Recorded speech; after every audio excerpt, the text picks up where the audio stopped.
Hey everybody, Sean here, and I hope you're doing well. I taught English as a second language for 8 years before Charlie Vector 019 hit, and many of us lost our jobs.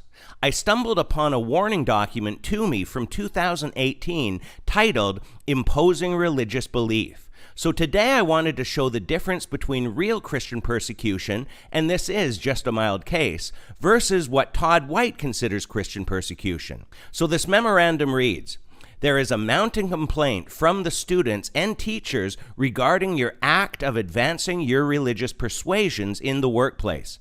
Clearly, such has caused discomfort and annoyance to the people whom you had interactions about the matter. Under CIA in-house etiquette and attitude, all employees are required to understand and respect customs, traditions, and etiquette of the student from various nationalities. Specifically, your distribution of religious pamphlets and display of coercive acts towards the individuals in this institution violates the above policy. We'll get to these religious pamphlets and displays of coercive acts in a moment. While you are entitled to exercise your religious belief, our company rules prohibit exercising the same, affecting and disrespecting our students' and teachers' personal religious beliefs.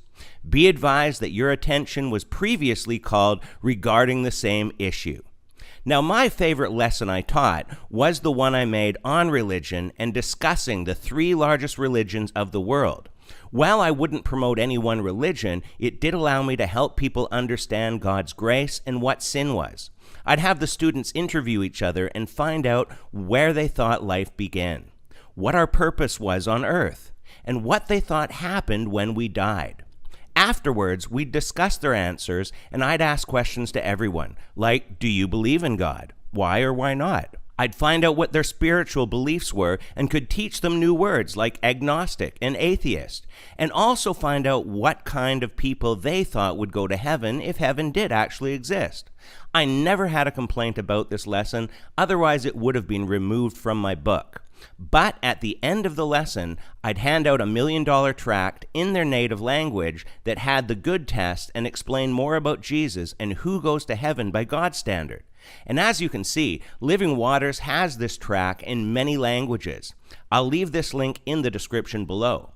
Or sometimes I'd hand out the good test in pamphlet form in various languages as well. And to the Filipino teachers, I could leave the tract in Tagalog to them if not in their room, or speak to them personally.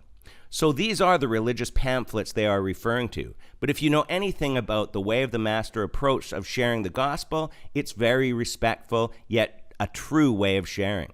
I wouldn't call it coercive and definitely not disrespecting in any way.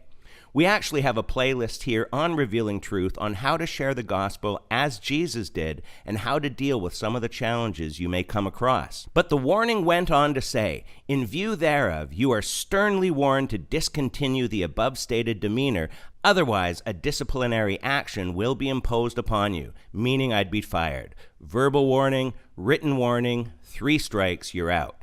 That, my friend, is Christian persecution, having your job at risk if you continue to share your faith.